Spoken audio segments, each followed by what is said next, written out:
yung book.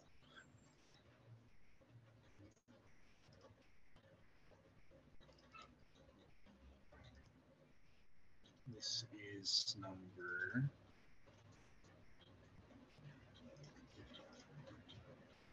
93.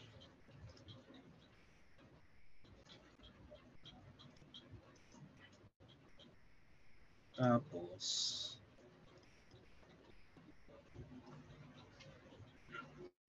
okay.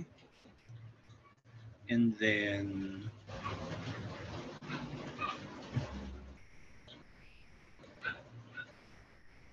yeah, saan yung magnitude? So, 63.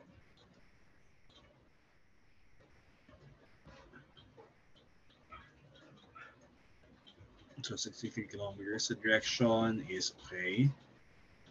And then, average velocity for the first two segments.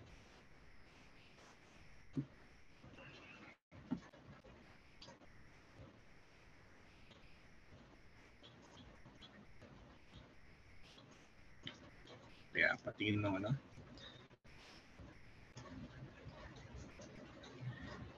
Nasaan yung average velocity?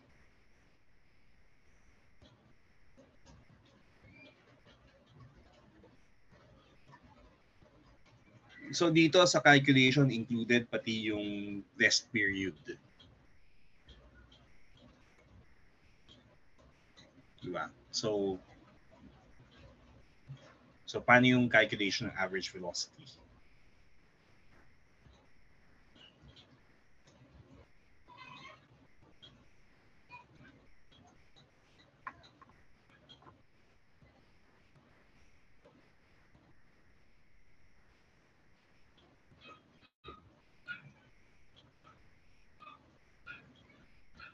Ganito, define natin yung time average para lang malinaw. So paano ba, ano ba yung definition ng time average of anything?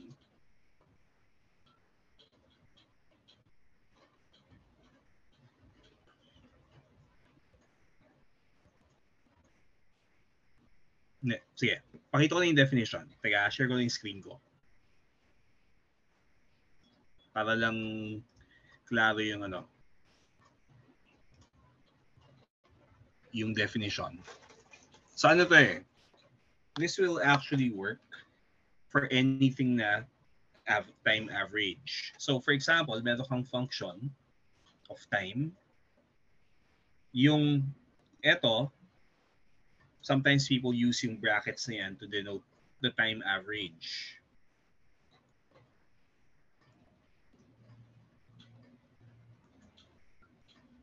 Of the function f of t over the time interval. So, kailangan naka-define ko ano yung time interval. So, for example, yung time interval ay from t equals t sub a to t equals t sub b. Or hindi, ganito lang. T0, initial, at saka final. So, the average over the time interval, t0 to t sub f, is going to be defined this way. Integral siya from t0 to tf of f of t dt. Ngayon, bakit yan yung divided by 1 over, so t final minus t0.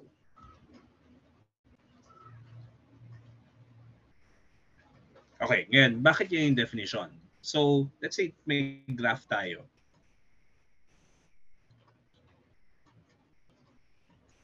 Tapos, ito yung function. Ito yung t0. Ito yung tf. So, ito yung interval over kung saan gagawin natin yung average. So, for each small time interval, may associated na value yan. Yung function na f of t. So, ngayon, ano yung probability na nasa time interval na nandito yan? So the probability is, so ang assumption equal probability. So the probability is going to be dt over t final minus t0. Ngayon, probability times yung function, and then we integrate over the time interval of interest. So ang assumption dito, equiprobable with yung assignment dun sa bawat time, equal probability yung ina-assign sa bawat time interval. And so probability times yung function and then you sum over all possible values. Yan yung definition yan. This is going to be f of t. Ngayon, apply natin yan sa average velocity. Ano ba yung velocity? So, yung velocity is dr dt. Tapos, let's say nag-integrate tayo from 0 to t. So, yung change in time, yung time interval is going to be over t.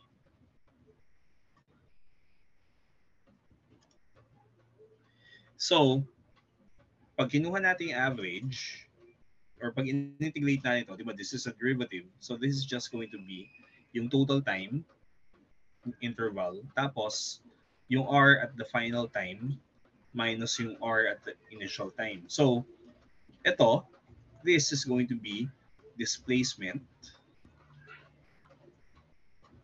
or total displacement. Tapos ito yung time period. So, pag sinabing ano yung average, naka-specify ano yung time period of interest, tapos ano yung displacement. So that's average displacement. What about average distance? So, average speed. So, yung average speed is going to be like this. 1 over t,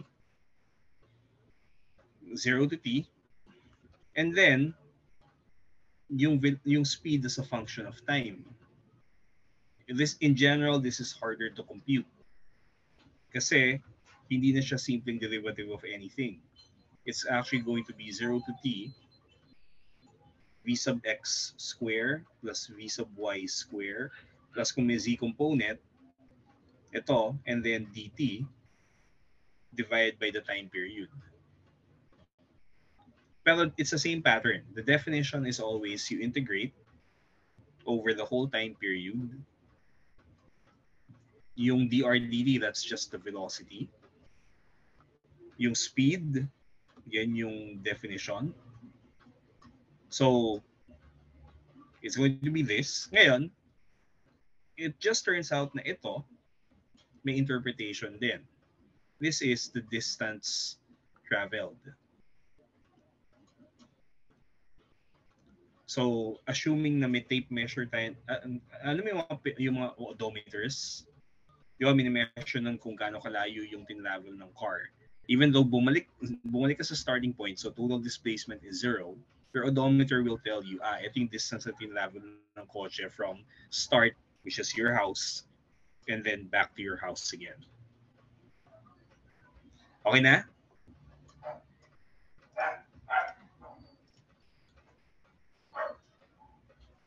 So, using that definition, pakituloy yung letter C. So, let me... hindi ako mag-share yung screen. Okay, ayan na. So,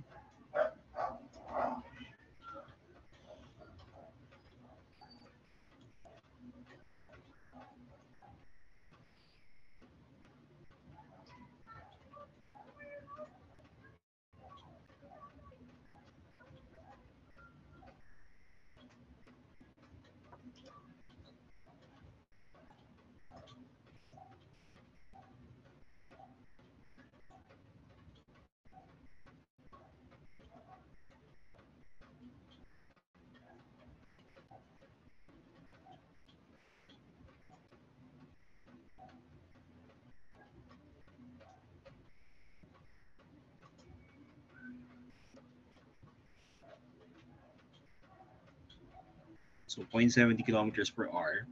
Tapos may direction yan. And average velocity is a vector. Diba?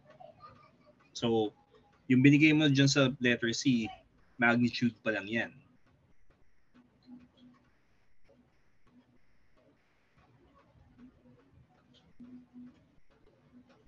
Express mo yung average velocity in unit vector notation. Ano yun?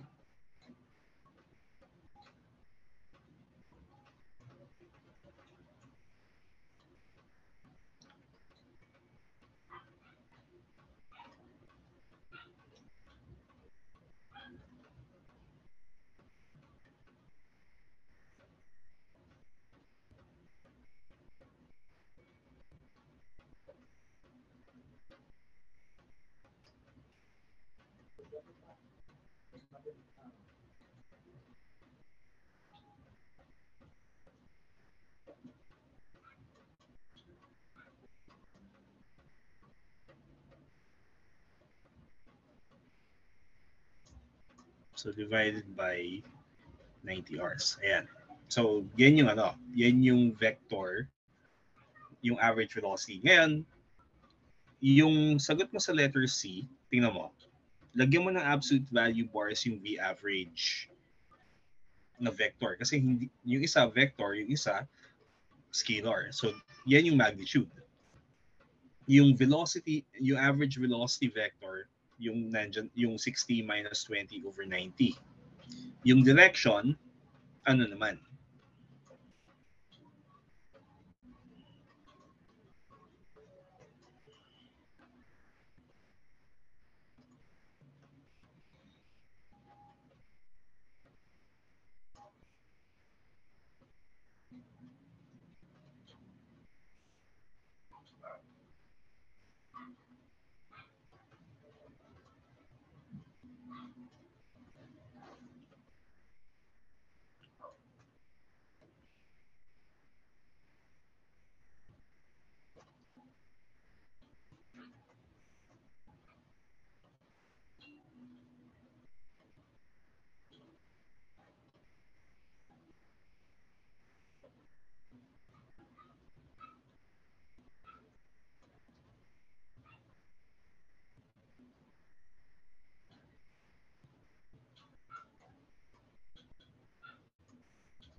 Okay, so same direction as the displacement. So, ngayon, so meron tayong letter C.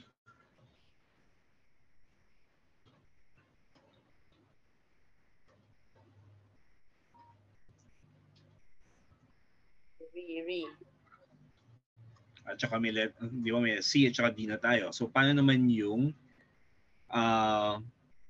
F and G?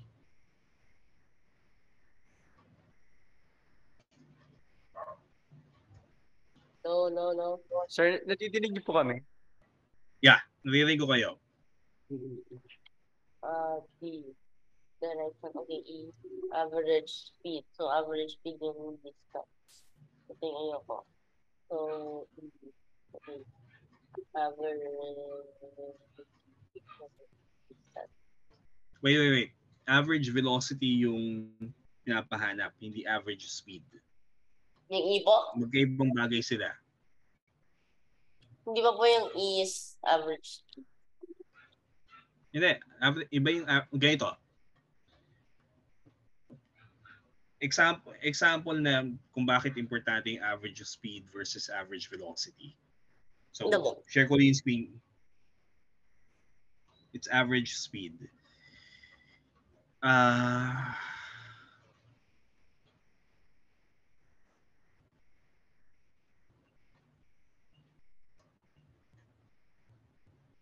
Actually, kung ano, technically, A, B, C, D, technically, hindi siya answerable eh. But, hindi, sorry. Magagawa siya, actually. So, paano yung, balik ka sa definition ng average speed. Total Ano ba distance yung... over. Okay, total distance traveled over total time. So, paano mo makukuha yung total distance? By like doing the vector addition. No. By like actually adding the distance. I mean, you Yes. can this is a polar, and then this is another polar, and then this the distance, and then the time taken plus the rest for some reason, and then that's it. I mean, So, it's really bad. kailangan mo kunin yung distances ng bawat part ng path, add them all together, and then divide by the time. No. Mhm. Teka, Ano ba? alam mo na yung mga lengths eh. Yung first Yeah, displacement.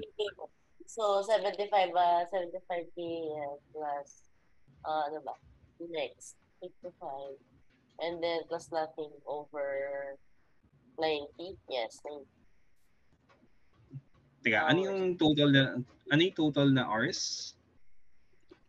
50 plus 30, 40, 35 plus 5. Okay, so 90 nga.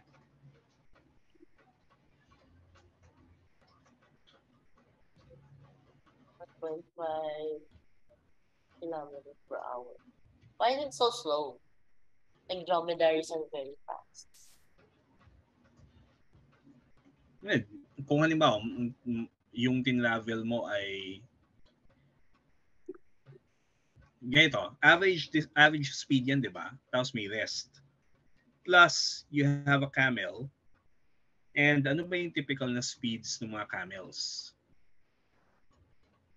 Okay. So maybe it's When conserving. you have a caravan. Yung 1.5 kilometers per hour, 75 kilometers, 50 hours.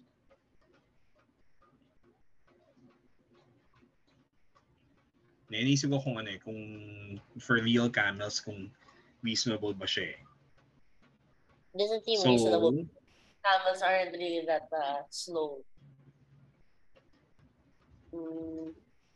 Ano ba? Next RIP. So it's hindi, thirsty. ganito. Alam mo yung, di ba iba yung speeds at which, for example, if we run, gaano katagal yung, masusustain ba natin siya ng matagalan? No. So it's conserving energy or something. Maybe it is because of the problem. It's apparently very thirsty. And it's going to reach the peak. So, ano ba? At saka ano yun, no? Medyo weird yung 50, actually weird yung binigay na 50 hours na walk eh.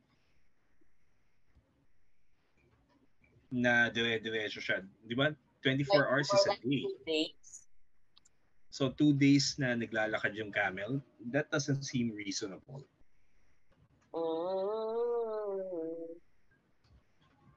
So, something. Magnitude and then arguments average velocity. So, what is going to be that? 120 hours. So, I will just calculate average velocity with 120 hours. That's simple. Okay. Where? 63 More than... Over 120 hours. Yeah. It must be at B, no more than 120 hours later for its next drink. Okay, Tapos so, ano yung distance from the last point to B? last point to B. It's not really necessary na po. I mean, it's only total displacement. And then, kasi ang average speed,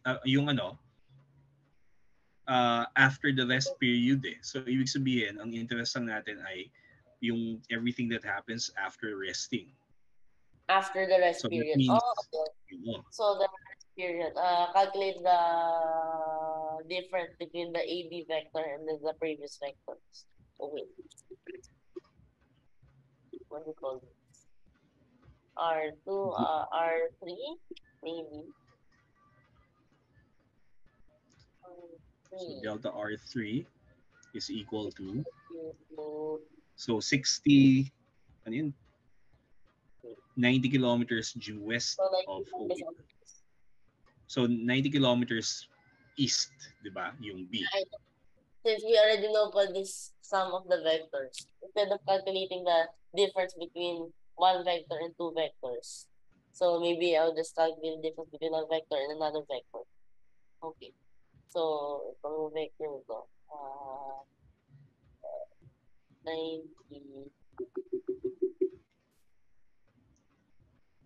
I don't know, I minus, ano daw, delta R 0 to 75. Okay. 7, I plus, so I don't think I should have used parentheses.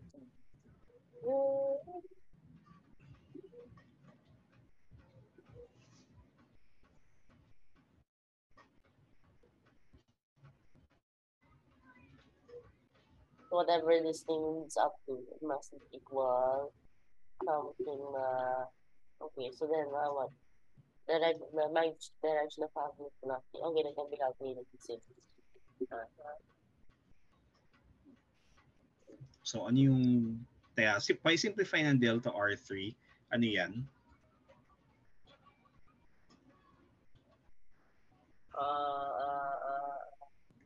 Mag-calculator ka. Bigay mo. 90 minus 75. Oh, I got the values. Okay. 90 minus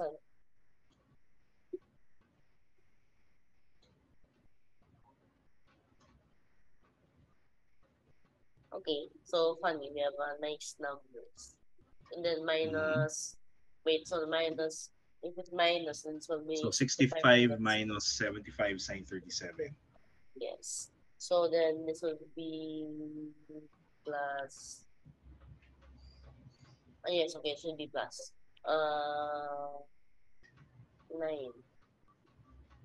Why? The author decided to make the numbers 59.9, 19.9, 30.1, 19.9. Instead of just making Ito, them ilang sig yung given? 2. Okay, so I was wrong. But anyway, it's irritating because I will still use 3 significant figures, so I can keep the two significant figure after. Okay, so this one is sa dulo, round off. So meron tayong delta R2 na ganyan. And then, yung time it takes is 30 hours. Okay, so delta R3 magnitude of delta is equal to the square root of this. so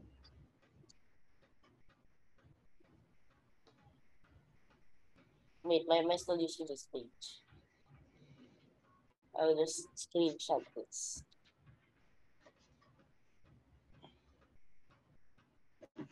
Do I have an extra page on this? So that's something. Equals something. Diba? 30.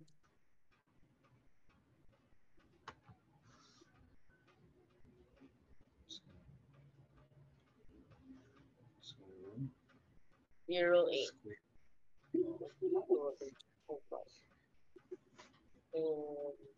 Then over 120. Okay, so that is what's the question? divided by 30, no? Okay, so the total distance, no, not the distance, the magnitude is, oh yeah, this is it. This is the, no. Ganito, if it is reached, we're looking for the magnitude of The average velocity. So,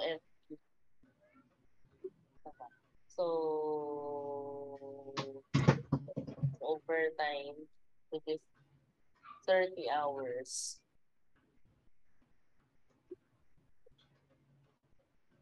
It was something.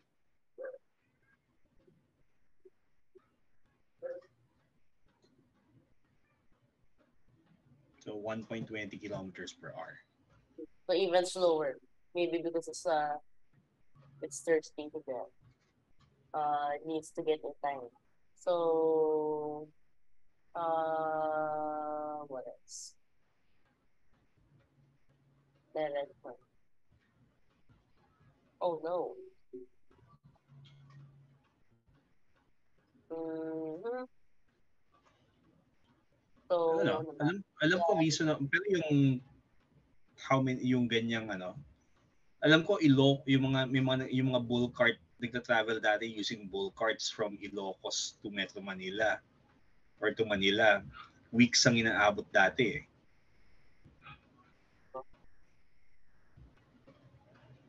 So even more camel that's slowly thirsting to death in the middle of the desert. Maybe even travels So 36.1 divided by yung ano, yung time. So 1.20 tapos never mind. So it's not really necessary. Nabang, ngayon, anong kailangan natin dito? Yung direction, di ba? yes. So 1i plus 2 over 3. And then the tangent of this. Well, then I put the same like 3. So Teka, tan negative. parallel yan sa displacement, di ba? So, kahit na yung displacement lang yung gamitin mo.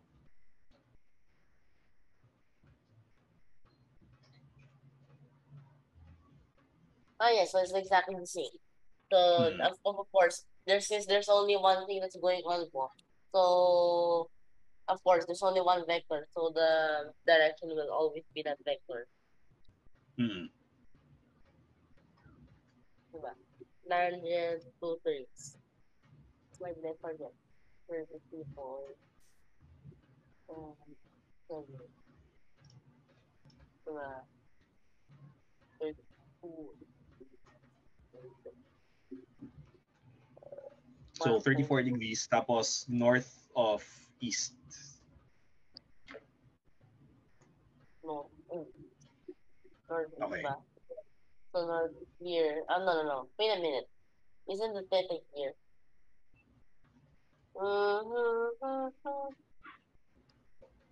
Or is the theta here? Okay, doesn't matter. So, it can be anything. Yung theta mo is actually kasi ginamit mo ay, di ba, nasa yung components ng distance ulit, di ba, it's 20 along, yung 20 yan along y, di ba? So, if this goes here, then, I don't know, if it was here, then this would be the angle. Sketch the displacement vector.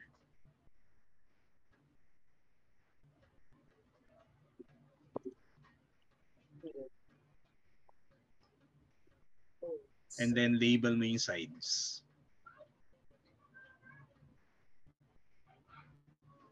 Ayan, so yan yung angle.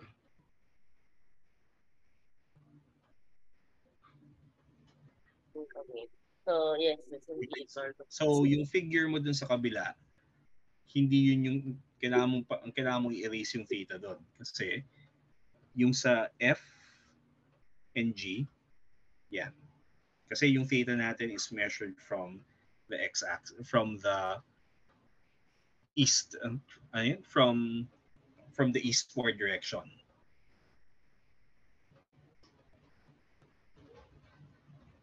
Ayun. So, okay na yan.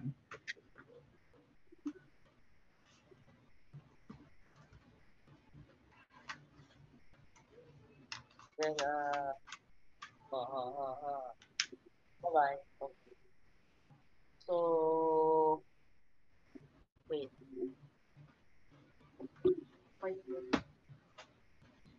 991EX ko. Ayun. So this is 95, no?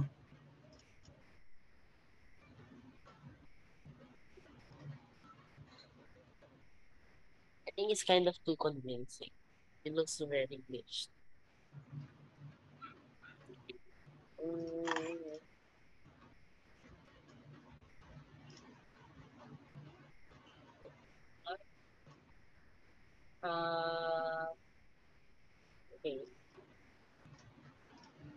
xy coordinate accelerated from rest. Tapos, Acceleration is constant. the xy coordinates of A are 4 and 6.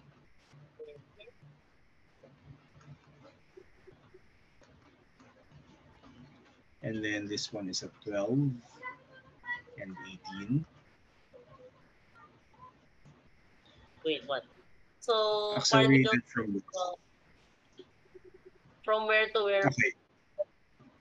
Hindi, binigay yung I mean, where did the particle really started? assume mo na A. Problem with problem. So, maybe. Kasi mukhang B nga eh. It would be the other way around. So, it's a big question. What is the ratio A and Y over of the acceleration component? Acceleration Yes. components of what? The particle. Okay. So, Okay. Okay, sige. Pag-isipan mo muna sandali.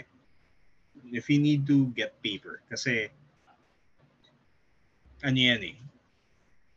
Gamitin mo yung kinematic, use the kinematic equations and the given. So what do we know? particle, the acceleration is constant. So y minus y sub 0 equals, Go to the familiar. and then x minus x sub 0 is equal to what? May did I put this one? Ano yan eh? So 1/2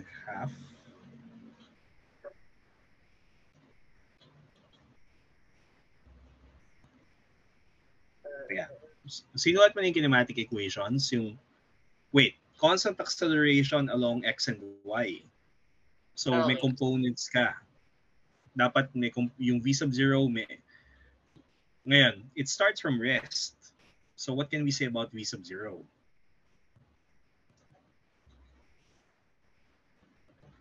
I mean, okay, it's 0. That's range. This one is what?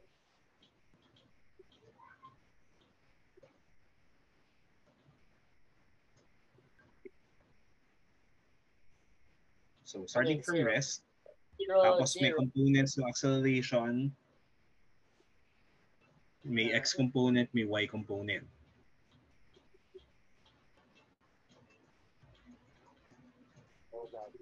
So this one is B0. Okay. And then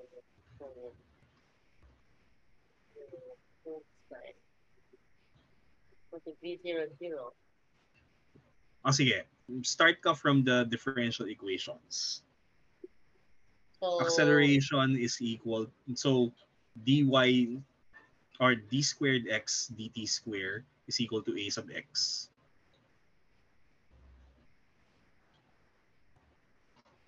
Na constant. So if you integrate twice, what do you get?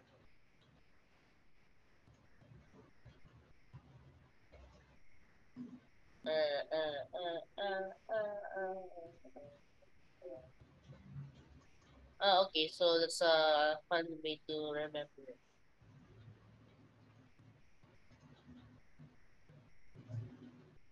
Okay. And walang initial velocity. So, pero may initial position,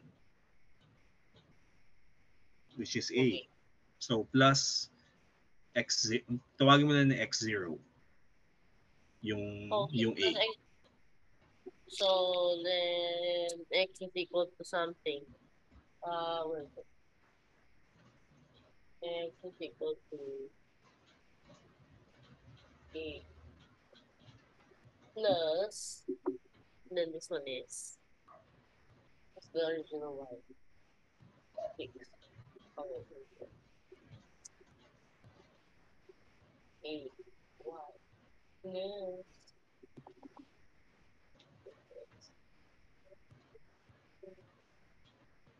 Y.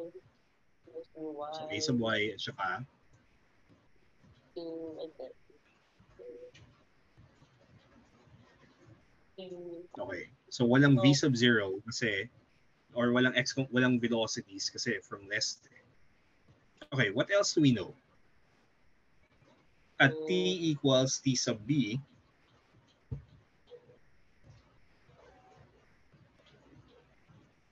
okay, so once another interval T sub 1. So at this T sub 1, delta T sub 1, then this happened. So, so let T be equal to 0 sa A. So starts at A at T equals 0 para madali. Tapos at B, tawagin mong T sub B. okay. So, okay, I see. So when it travels for another T sub 1 interval, this one will become 2. Okay. So, Okay. okay. So B sub X minus A sub X equals, what can you get?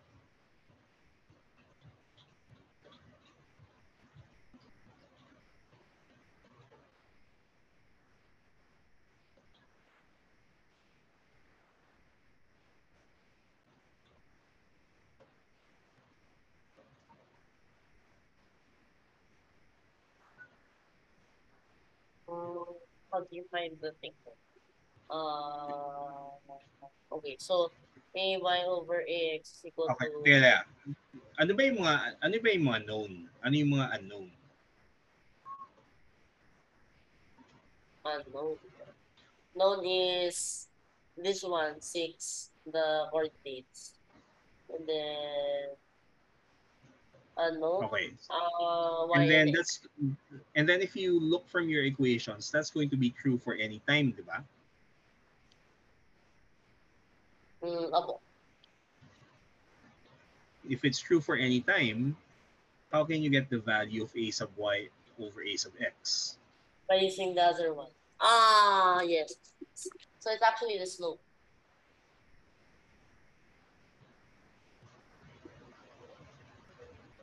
Make it true at that exact time where it happens to be in the point the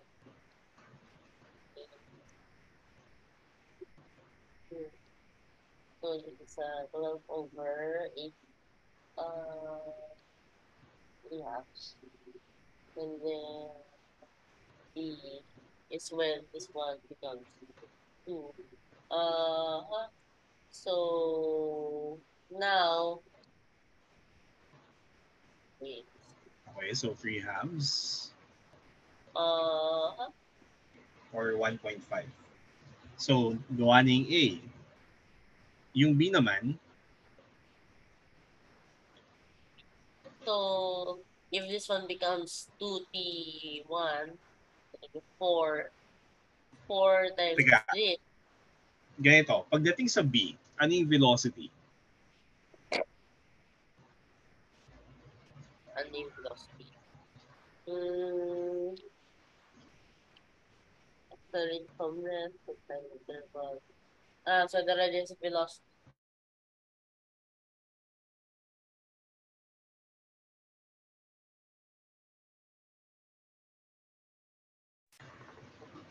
Okay, so what do we know?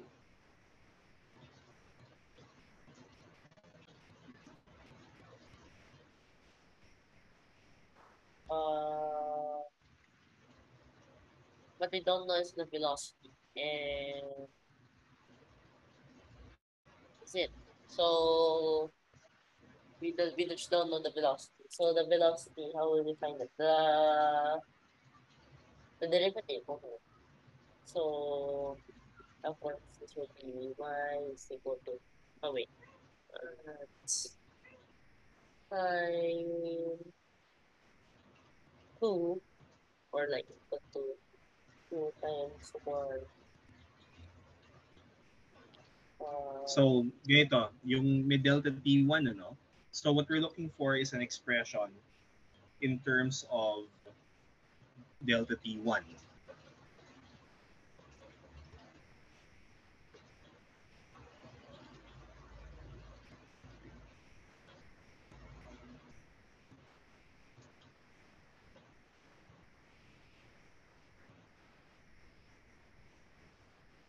Wait a minute. So you wanted to start from B. You don't need to have to start from A. So it can start from B anyway. Why? Uh,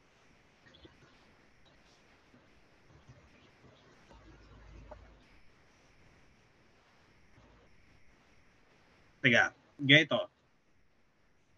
Yung delta T1 is a specific time kung kailan dumating siya sa B. So if you look at part A, yung equations mo, dapat B sub y equals a sub y plus ax over 2 delta t sub 1 square. And then b sub x equals a sub x plus a sub x delta t 1 square. Ano yan eh? Kaya yung ano, kung ganito, sige, share ko yung screen ko para maging klaro yung notation.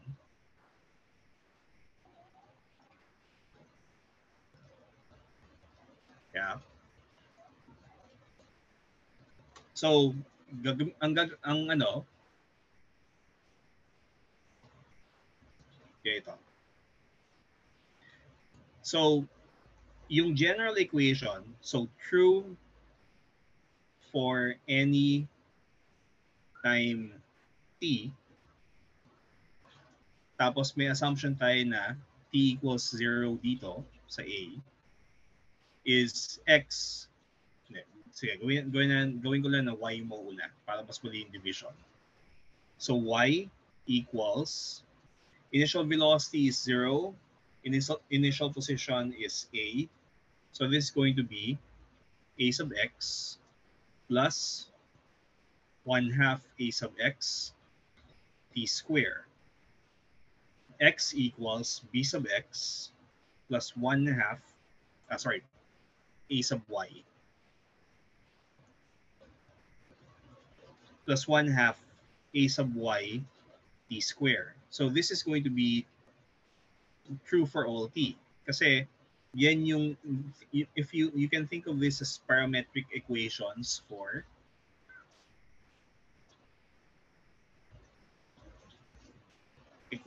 position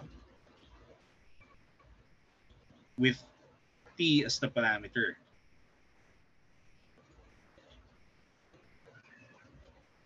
Ngayon, yung from the given, at saka define yung delta t sub 1 as the time it takes to go from A to B. So, in terms of the variable delta t sub 1, ito ngayon yung magiging equation.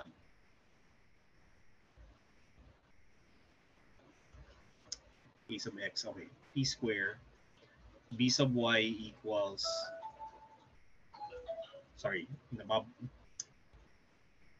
nababaliktad ko.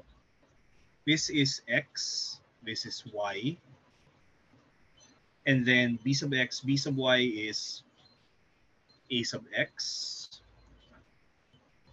a sub y plus 1/2 a sub y delta t1 square.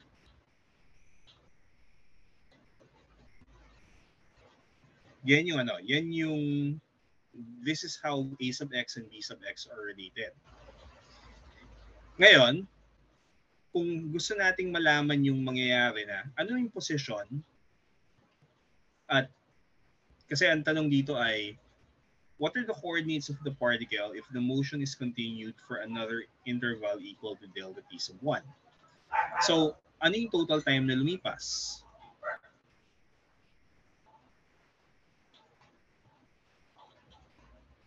So, from 0, tapos sinabi na it traveled at delta t sub 1 during the time delta t sub 1. And then it travels again for another delta t sub 1.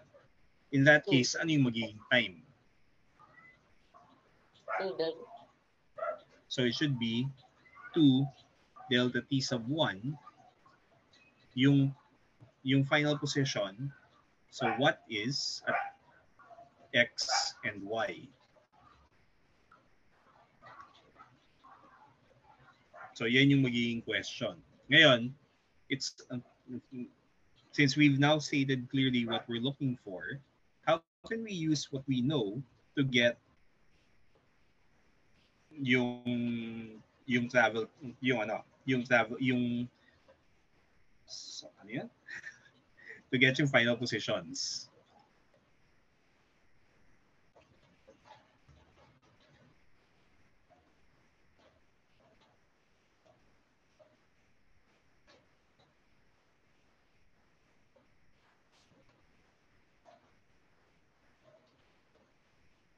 Okay, hindi natin alam kung yung a sub x, hindi natin alam yung a sub y, pero we should, I think, may proportionality tayo na pwedeng magamit eh.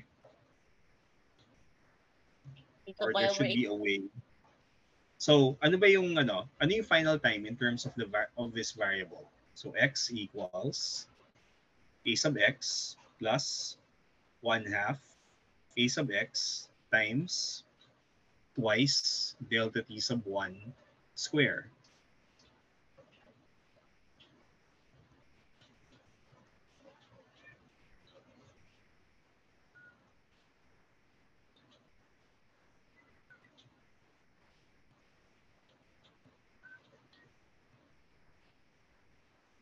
So, what does this look like? So, x equals, so using this, can we find the value of x and y? Yeah. I-highlight ko yung mga known. So, yung mga known, yung a sub x, let's use a different color. Yellow. So, ano yung mga known? Yung mga known, b sub x, a sub x. Hindi natin alam yung a sub x, a sub y. Hindi natin alam yung delta t sub 1. Tapos, dito, known ito. A sub x is still unknown, pero ito, known.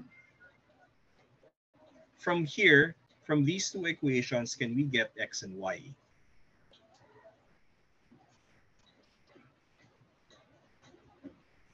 By using elimination. So yung sige, try mo ngayon.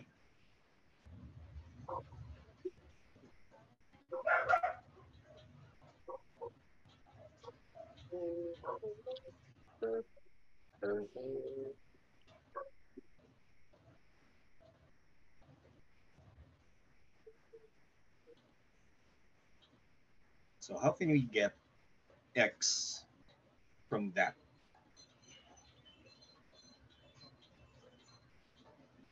Okay. Meron akong gagawin na na simplification. So if I start from, di ko lang kung makakatulong sa ito, no? Pero i-ano ko lang.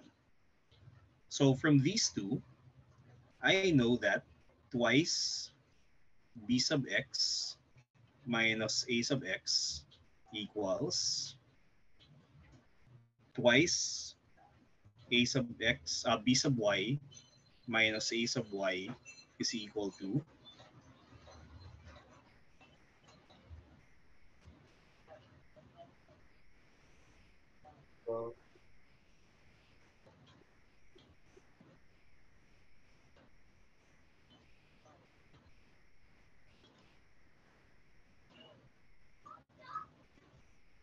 okay, I have to shut up. So, pag-isipan mo muna.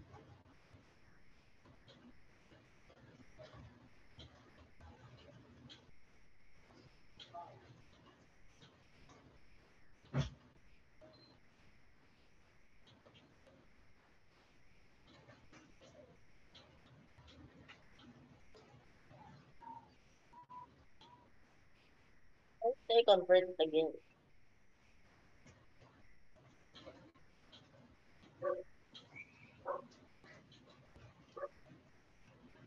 I mean, I'm sure this is possible. Okay, teka. I-simplify ko pa tong ano na to. Yung x ay a sub x plus 2 square is 4. So 4 over 2 is 2. So I'm going to get 2 a sub x delta t sub 1 square. B sub x plus 2 a sub y delta t sub 1 square.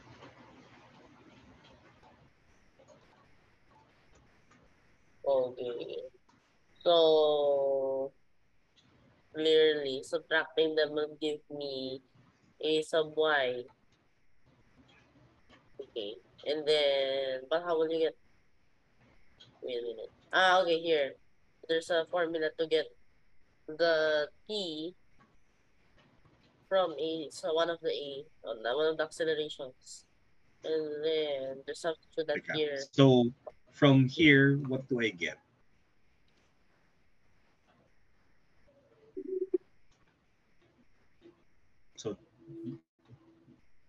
So twice b sub x minus a sub x is a sub x delta t sub 1 square.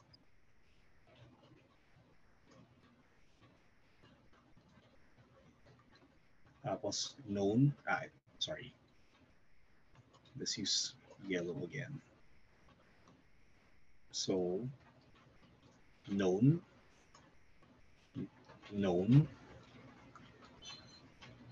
Two variable problem. Hina-highlight ko yung mga known, ha?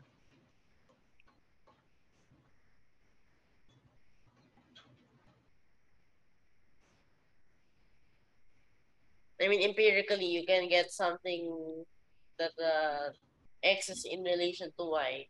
Maybe x equal to some formula of y. But Hindi, tingnan mo na maigi yung nakasulat sa screen. Kaya zoom out ko lang. Tapos screenshot ko na rin para kung gusto mong i-enlarge.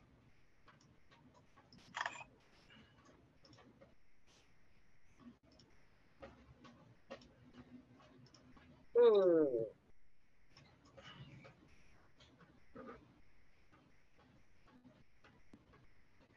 mean, xy is equal to something. Okay, sure. What are you going to do with the x, y, and x? I mean, you can relate them, but how are you going to use it? Teka. Sorry. Highlight ko pa yung mga known, no? Sorry, hindi ko pala na-highlight lahat ng known. So,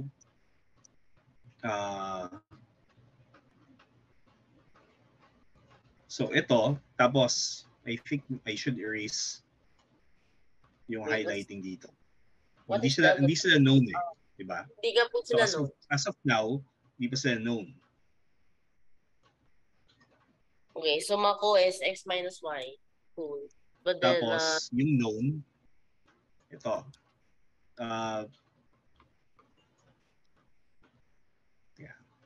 Wala yung highlighter. Ayan. So, ang known, nahanap ko. Ayan. So, hindi natin alam yung, so known ito, hindi natin alam yung AX, hindi natin alam yung AY.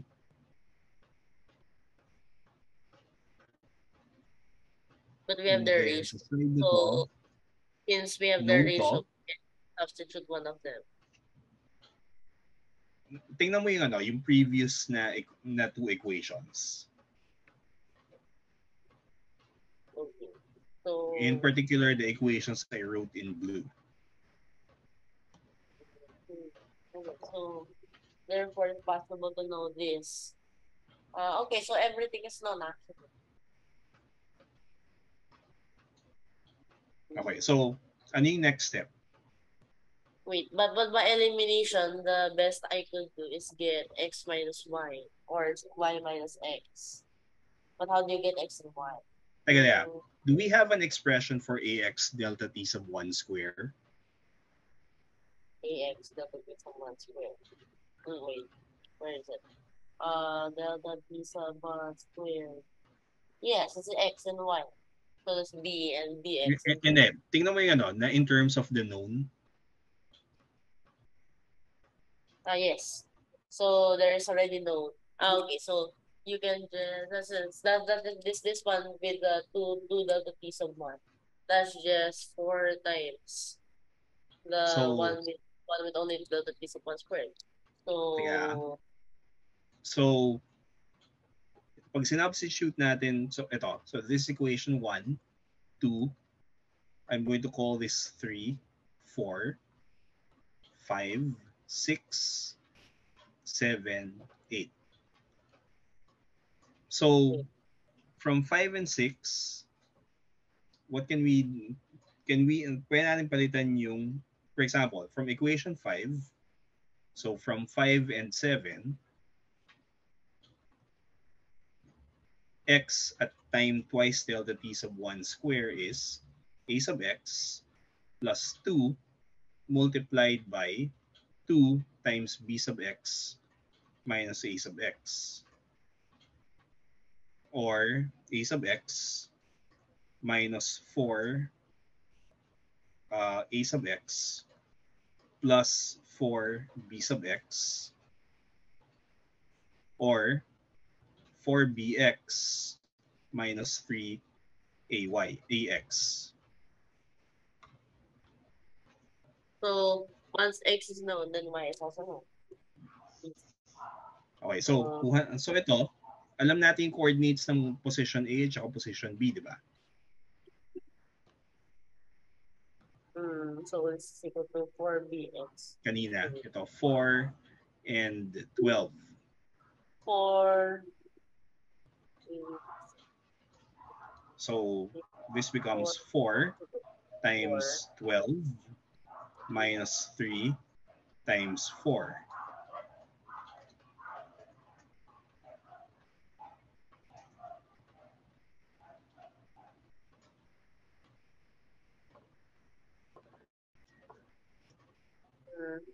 So of course 24. And then the other one is from a similar logic. A B So 2 B5 x plus 4 down x plus 4 by minus a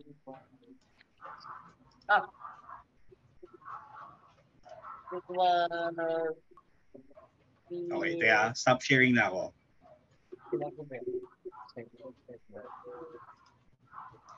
Yeah. It was Teka, 48 minus 24.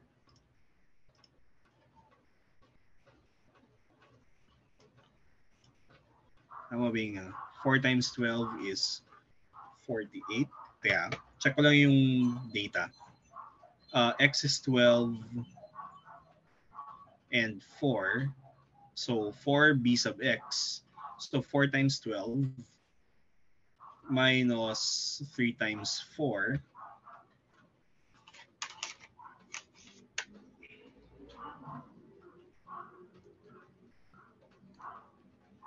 That's going to be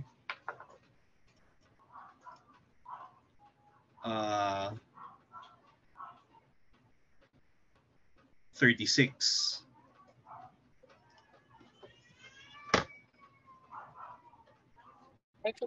Tapos, yung y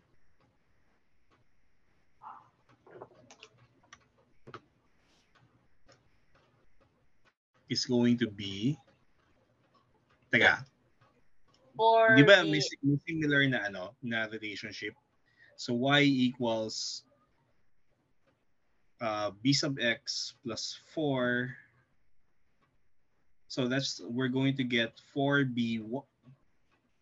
Bakit bx yan? by dapat yan. Yung sa y. Typography error. Tapos,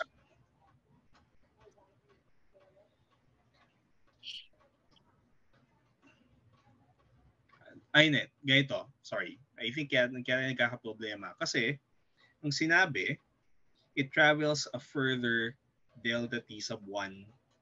Diba? So,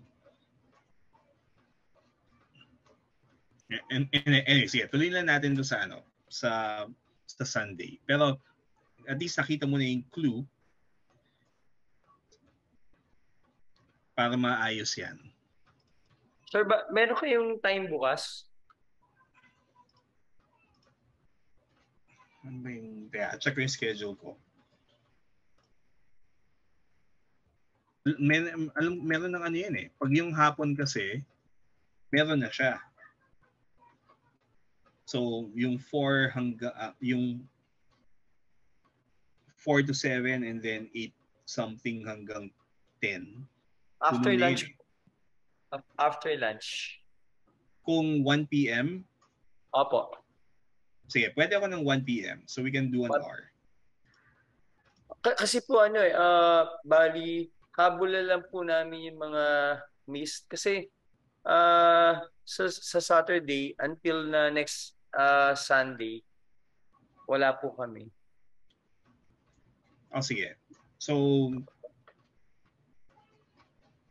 ang kaya ko for tomorrow, ang kaya ko na talaga for tomorrow is 1 hour. Kasi may naka-block na yung iba. Apo.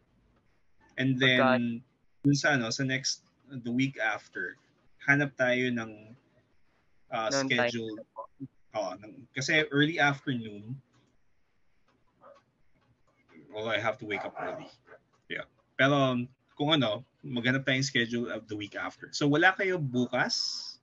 Sa Saturday ng madaling araw until na the following Sunday po. Yeah. Bukas andito pa po kami. Okay, sige. So, check ko yung sa calendar. So, out kayo from... ng 15 until the 23rd yata. 15 to 23rd. Okay. Sige. Mag 1 hour tayo bukas and then we'll find time the week after para mahabol natin yung mga meetings na na-miss. Opo. Okay. Sige. So we'll stop here and then we'll continue tomorrow. Okay po. Sige. So see you tomorrow. Bye-bye. Thank you, sir. Thank you po. Bye-bye po.